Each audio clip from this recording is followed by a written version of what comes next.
Capitol Report is a production of Senate Media Services. Senate Judiciary Chair Ron Latz outlines initiatives in the just-passed public safety budget bill, and Housing Chair Lindsey Port highlights aspects of the historic investment in affordable housing.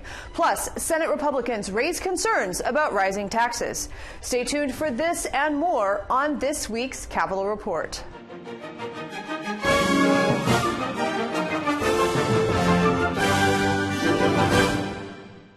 Welcome to this week's program. I'm Shannon Loehrke. The legislature has begun the work of passing budget bills, with lengthy floor sessions occurring in both chambers.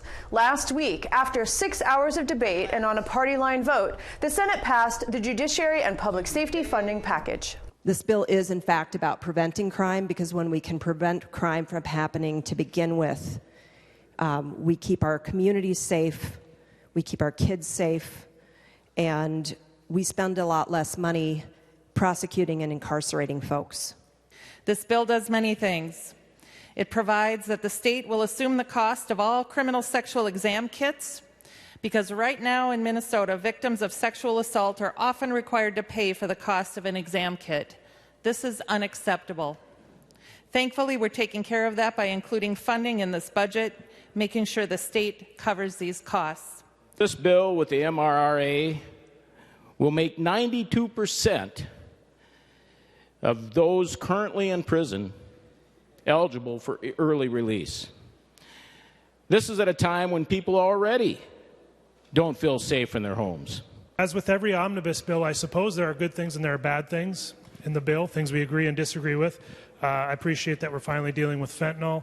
I appreciate the funding for the youth intervention program, a bipartisan initiative that was supported by everybody on the committee. But there are more things in this bill that concern me. One, the comprehensive review to the Sentencing Guidelines Commission, that's concerning. And while the Department of Corrections is getting a lot more money, there's no guarantee that those funds are going to go to where they are most desperately needed, which is to the salaries of our corrections officers. Many believe, even in the law enforcement community, that crime will continue to rise, especially this year. Neighborhoods, many of them live in fear, especially in the metro area. And law enforcement officers are put at risk every day. Despite a record surplus, this budget bill is nowhere near enough to address that type of crisis that I just described. What we have before us today is a balanced, multi-pronged approach to keeping Minnesotans safe, to improving access to justice, and enhancing human rights for all Minnesotans.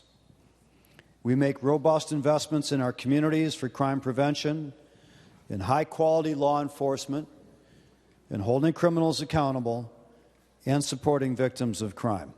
Senator Ron Latz, chair of the Judiciary and Public Safety Committee, now joins me in the studio. Thank you for being here. Hi, Shannon. The governor, you and other DFLers have long talked about getting at some of the root causes of crime, and the budget surplus gives you an opportunity to fund programs that would attempt to do that. The bill contains grant funding for community crime and violence prevention and for youth intervention programs. So how might these initiatives make a difference? If we want to bend the long-term curve downward, we have to get to kids when they're recognizably on a path toward a more criminal activity and divert them to a publicly proactive, safe, and healthy path in their lives. That means we need to have the resources in the schools to recognize when kids are having trouble. We need to have the resources in the field. We need to have the community programs available to address them. This bill makes game-changing, substantial investments in the youth intervention programs and community crime prevention programs to identify where violence may occur, to provide alternatives to kids, to create violence interrupters when there's a series of violence starting to happen, where they can get into the community, can talk with folks, try to tamp that down, to provide additional law enforcement resources to address these as well. The long term is prevention. That also means drug and alcohol treatment. That also means mental health treatment, especially coming out of the pandemic when kids were so isolated with school closures and so on. We need to do all of that. For many, many years in the budget, they have not been the top priority. There's just been sense that if we bring the hammer down hard, and if we make the hammer bigger, that we're going to stop crime or prevent crime. But that's an unbalanced approach. We didn't make meaningful investments, certainly not substantial enough investments on the prevention side. The problem with prevention is you don't see an immediate budgetary impact. You don't see the savings realized in our 2 or 4 year budget. But we know from the evidence that they work. We have to be willing to make those investments now to prevent crime in the future. This budget does that. And so those same elements that you want to tamp down on or address before people get into criminal activities, then it's those same initiatives then that are funded now on the back end. Senator Warren Limmer, the ranking Republican member of the committee, said the bill represents a softer view of crime, and he's pointing to his concern about the new program called the Minnesota Rehabilitation and Reinvestment Act, or MRRA. But what you're talking about is some of those same problems, getting at those root causes, but then to an incarcerated population, because this program would allow eligible prisoners then the opportunity to be released earlier if they complete prescribed rehabilitative services. So then on the flip side, what impact does this have? Shannon, we know that 95% of the incarcerated people are eventually going to be released back into the communities by the very terms of their sentence. So our job, as I see it, is to try to prepare them to be successful when they re-enter our communities. Successful meaning not committing new offenses, finding housing, finding jobs, being productive, tax-paying, healthy members of our community. Right now, while they are in prison, there are optional programs for them to attend. Sex offender treatment, chemical dependency treatment, mental health treatment and support, getting their GEDs or higher education degrees. Some of them need to learn how to read, but they don't have to do that. This will create incentives. The MRRA will create incentives and will reward them for participating in these programs. Just like our capitalist system rewards profit that's their reward. You know, you make money if you do well. Here the reward is their profit is getting out of jail a little bit earlier. They're getting out now by law at about 2/3 of their sentence. The standard is 66 2/3% of their executed sentence. If they do these incentives, they successfully complete them, they can get their release time reduced to as far as 50%. We know from statistics and evidence, 38 other states have earned reward programs for release, and those incentives work. Even if people are somewhat incorrigible, you get them into the programs, they learn about it. Many of them, the hope is, and the evidence is, will learn how to be better. They'll get the tools, they'll get their education, they'll get skills to be back in the workforce too. That's helpful. That will reduce crime for everyone when they get out and will make everyone safer as a result. The finance bill funds 2 initiatives that aren't actually in the bill, 2 initiatives that you've been working towards for many years and that actually are in the House's finance bill. The first is the extreme risk protection orders, which allows the court to remove weapons from someone deemed a danger to themselves or others. The second is requiring background checks on firearm transfers, and that's a loophole that gun safety advocates have been wanting to close for several years. Assuming that both of these measures do become law this session, how will public safety be improved? Well, there are 2 things. We know in greater Minnesota, the greatest source of gun deaths is suicide. And most of those suicides, there are signs that the person is suicidal. They're having trouble for one reason or another. In the metro area, it tends to be homicide. And again, there are signs, usually ahead of time, that people are in trouble. We also know that there are plenty of people who get a hold of guns who by current law are not allowed to possess firearms. So these 2 initiatives are designed to address those concerns. The background check bill would close these massive loopholes that allow people to purchase firearms outside of the current system through licensed dealers where they do get background checks. This will force many more transactions into a background check situation by requiring everyone to get, almost everyone I should say, not family transfers, immediate family transfers like grandparents to grandkids and so on. And there are about 17 exceptions in the statute. But most people will have to get a permit to purchase. To get that permit from their local law enforcement, they would have to go through a background check. So we can screen out those who are not eligible under state law to possess firearms. The red flag bill, or the extreme risk protective order bill, will give a judge, under certain circumstances, the authority to order that firearms be turned over. We've had situations where families want cops to get the guns away from their nephew or their brother who is showing signs of great distress and threatening harm, has firearms in their home, and the cops can just throw up their hands and say they haven't done anything to take steps toward committing a crime. We can't take his guns. This would give a pathway to get those guns that would save family members or that individual's own life. Through hearings, either before the order or immediately after the order, full due process under our current Constitution, but it will in fact save lives. And the other states that have this, Republican and Democratic states, have reduced their suicide rates substantially as a result of these kinds of laws. The bill also funds fully the Department of Human Rights. What could this mean for the agency and also for the public? For too many years under GOP control, the Department of Human Rights has been threatened with total elimination or substantial reductions in their resources. We also know that the Human Rights Department provides a lot of training and education to businesses on how to comply with our state human rights laws, our civil rights laws, to treat all people, their employees and customers, with the respect that they deserve. And we also know that when cases arise, when there are allegations of discrimination in the workplace or from customers, that the department needs to have the resources to investigate those complaints promptly. They take an unbiased, objective approach to evaluating the businesses that are accused of wrongdoing, and the allegations, the alleged victims, have a right to present information. And in some very small percentage of cases, but substantial enough where it's important to do this, there is a finding that discrimination actually occurred, or a reasonable belief that it actually occurred.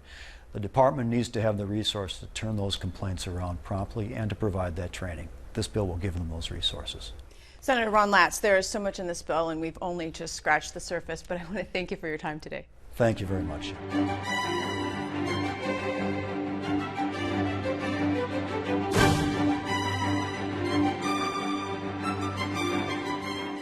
As budget bills become finalized, Senate Republicans called a Truth in Taxation press conference to point out tax increases in various budget areas.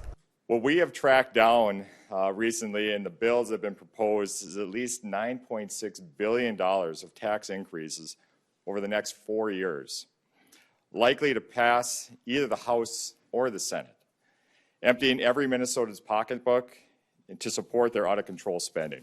In the transportation budget bill, there was $3.56 billion of increases. In the housing bill, there was $744 million in metro sales tax. There was the paid family medical leave, which is an estimated $2.9 billion tax increase on every employee and employer in the state of Minnesota. The fifth-tier income tax on top of the fourth tier, which was just initiated 10 years ago by Governor Dayton. A corporate franchise tax, over $1.16 billion just for the privilege of doing business in the state of Minnesota. And then the cannabis bill includes $235 million of taxes and fees involved with that. My local communities have been watching, and they are getting more and more uneasy and nervous about what they are seeing coming out of this Capitol. In fact, they're telling me, they're sending me spreadsheets showing me exactly how much it's going to cost them to do the things that are being purported here. And specifically, the pile of unfunded mandates and regulations that are being contemplated will carry large costs for our schools, our cities, and our counties.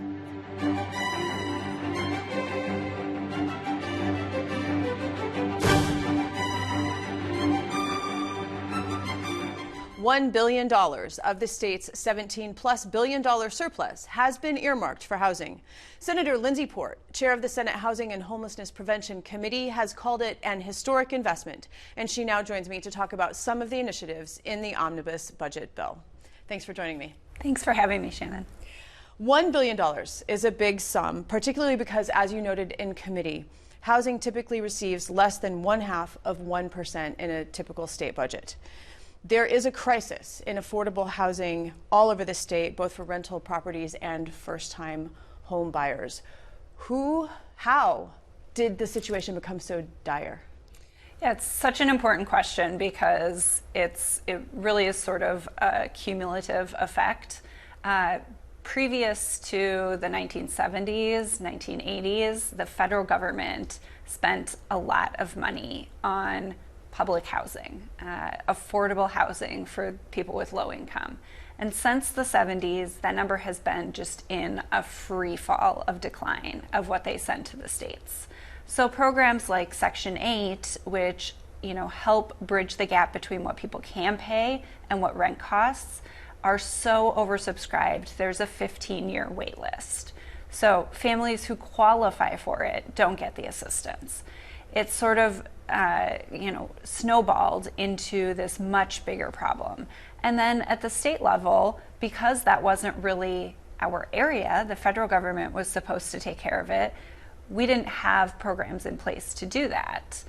You combine that with the sort of capitalist commoditization of housing, and with things like the bubble in 2008 made investors not sure of whether this is a thing that they wanted to do. And so the investment in housing just has shrunk over the last 50 years, which really trickles down to every community. I think that's the thing, that this is not a metro problem or a greater Minnesota problem. This is a disinvestment really across the country in housing that has now reached a crisis point. Speaking of the metro, though, the Star Tribune just published an article about how here evictions are outpacing pre-pandemic levels. There is money devoted in the bill to rental assistance. Who would be helped, and how would that help reach those who need it? Absolutely. There's a couple of different programs. One, the FHPAP, which is the Family Homelessness Prevention Aid Program, which helps families who are not able to make their rent, not able to pay utilities, who need some job training or substance abuse, prevention or treatment. It really sort of looks at what is the problem, stopping people from being in stable housing that they can afford, and attacks that problem. Those are run through the county. It's a regular program that we have, but we put $100 million into it this year. So that's a much bigger investment than we usually put into it. And then in addition to that, there is also, we started this year with this bill, we will start the Bring It Home program, which really builds on that Section 8. It's a state-run voucher system that has the same requirements, but the goal is to fill that gap of people who qualify for housing vouchers but don't get them because the money has run out. And we targeted that specifically towards families with children. Our end goal, between Chair Howard and I, we've talked about this a lot, is to end child homelessness in Minnesota. It is something that is within reach of us if we continue to make sustained investments. And so that really is our goal with this bill. There are also many folks who are cost burdened, meaning that the portion of their income that they're spending on rent is essentially preventing them from ever being able to save for a down payment on their own home. The package includes down payment assistance. So who would qualify, and how would they get this aid? Absolutely. This is one of the parts of the bill I'm most proud of.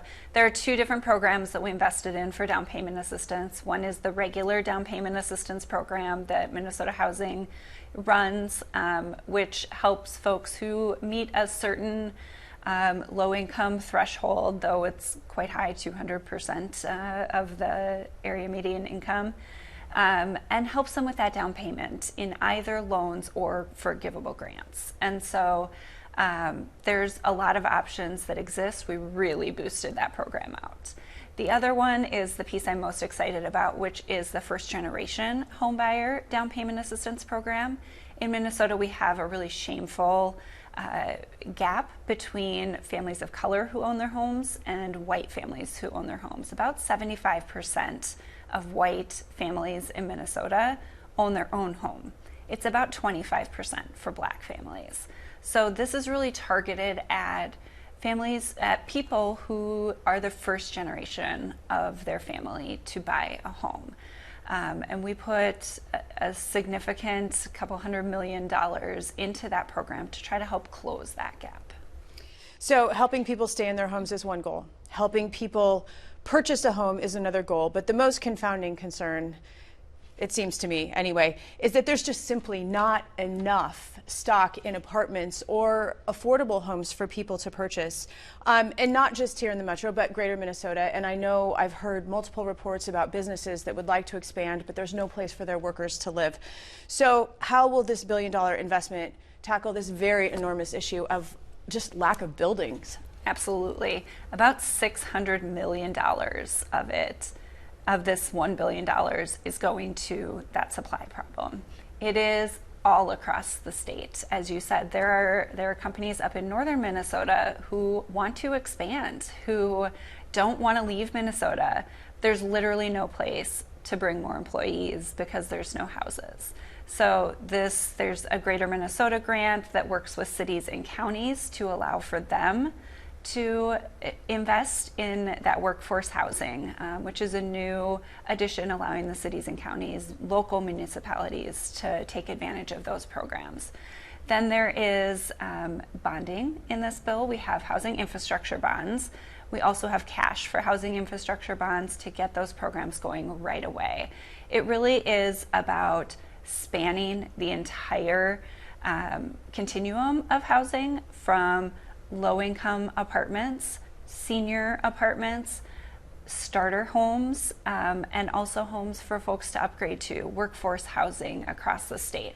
It's a huge hole we're in behind on building these units, and so we put a significant amount of money. It's a great use of one-time money because this is something that it just takes money to do.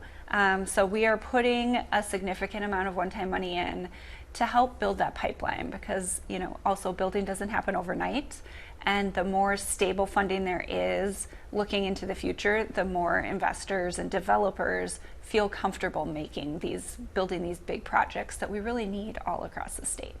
There's two other issues that I'd like to touch on briefly that have been talked about in the legislature for a while. One is mobile home parks, which is a source of affordable housing that are threatened because those parks are being bought by corporate interests.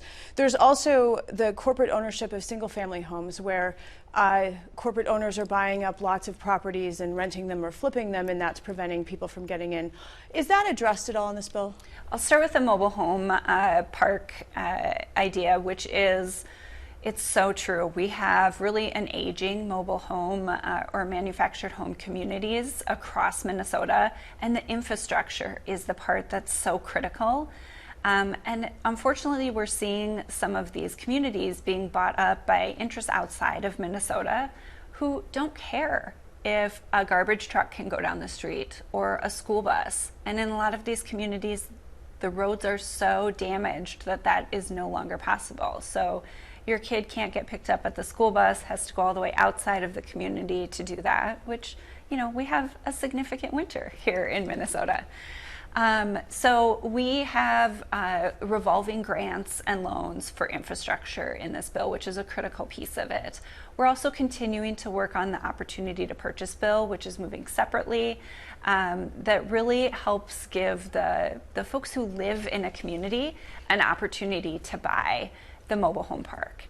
And then the last thing I'll say on the corporate ownership of single-family homes, we do have a bill to address this. It's not in our finance omnibus, but it is something we are continuing to work on because we're seeing it as a critical problem across the state, and we really need to make sure that Minnesotans who want to live in homes can buy homes here in Minnesota, and not just hedge fund operators who can buy up a whole bunch of them for profit.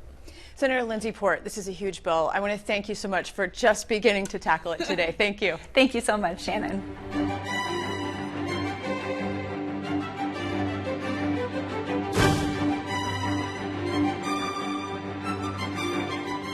On a bipartisan vote of 36 to 31, the Senate passed the omnibus higher education funding bill. When you shortchange our public universities and colleges' operation, or their operational requests, or requests for their operational budget, for a program that is designed to help a limited number of students, you force those colleges and universities to raise tuition on everyone else. Every dollar that doesn't go toward an initiative that would keep tuition affordable is a dollar that that university has to find a way to cover in some shape, form, or another. And we all know one of the ways in which those colleges and universities raise that revenue is tuition dollars. So that's the significant issue that I have as it relates to the bill. Rather than provide places like the University of Minnesota and other colleges, higher education institutions here in the Minnesota, public institutions, rather than fully fund their operational requests, we're choosing not to do it in this bill. We're carving out funds for a program that will help a limited number of students, which is thereby going to increase substantially the tuition rates that other students are going to have to pay and the amount of debt that they're going to have to take on.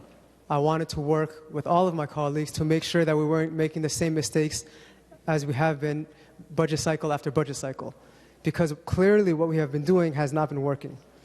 And with these historic investments, not just to turn the enrollment around, we're hoping to prevent students from dropping out, because we know that investing in their basic needs, such as food insecurity, such as housing, such as wraparound services, that they're more likely to stay in school.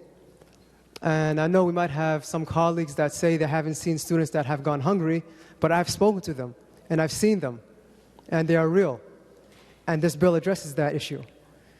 And to the issue about tuition freeze versus tuition free, what we know is that a tuition freeze does not provide the relief that we think it'll intend to do.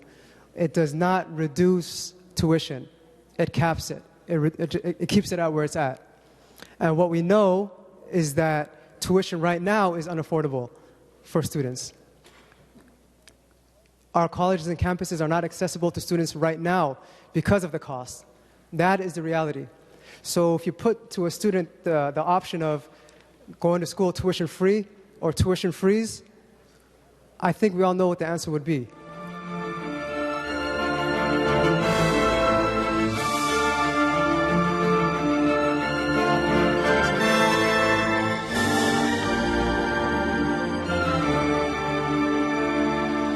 Join us again next week as we delve into more topics affecting Minnesotans. I'm Shannon Loehrke, and on behalf of all of us at Senate Media Services, thanks for watching.